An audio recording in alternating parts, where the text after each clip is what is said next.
स्वागत है। एक तरफ सरकार डिजिटल इंडिया और पारदर्शी व्यवस्था की बात करती है, तो वहीं दूसरी ओर सिस्टम की एक बड़ी चूक ने एक दिव्यांग व्यक्ति की जिंदगी संकट में डाल दी है।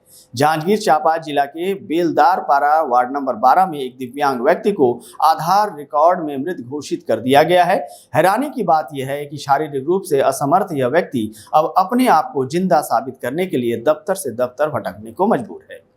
राशन लेने गया तो अंगूठा नहीं लगा, जांच कराई तो पता चला कि कागजों में उसकी मौत हो चुकी है। फरवरी से राशन नहीं मिला है और अब हर दिन जिंदा होने का सबूत देना पड़ रहा है। सबसे बड़ा सवाल, क्या सिस्टम की इस लापरवाही का खामियाजा एक बेबस दिव्यांग को ही भुगतना पड़ेगा और क्या जिम्मेदार अधिकारियों पर कोई कार्रवाई भी होगी? फिलहाल पीड़ित कलेक्टर कार्यालय के चक्कर काट रहा है, उम्मीद में कि उसे जल्द ही जिंदा घोषित कर दिया जाएगा। आधार कार्ड मृत्यु घोषित कर दे तो मैं आया हूँ और मुझे जानकारी मिली से मैं कि चॉइस सेंटर गया हूँ 5 फरवरी के।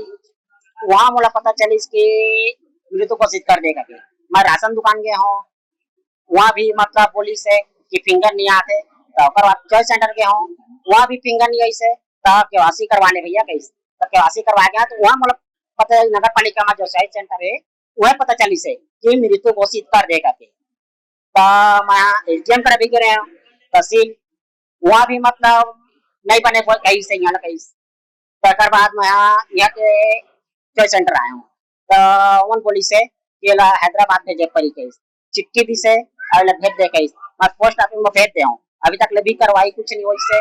ओकर बाद में मैं अभी फिर आया कलेक्टर करा कि मोर आधार कार्ड ला कलेक्टर साहब बना के देवे।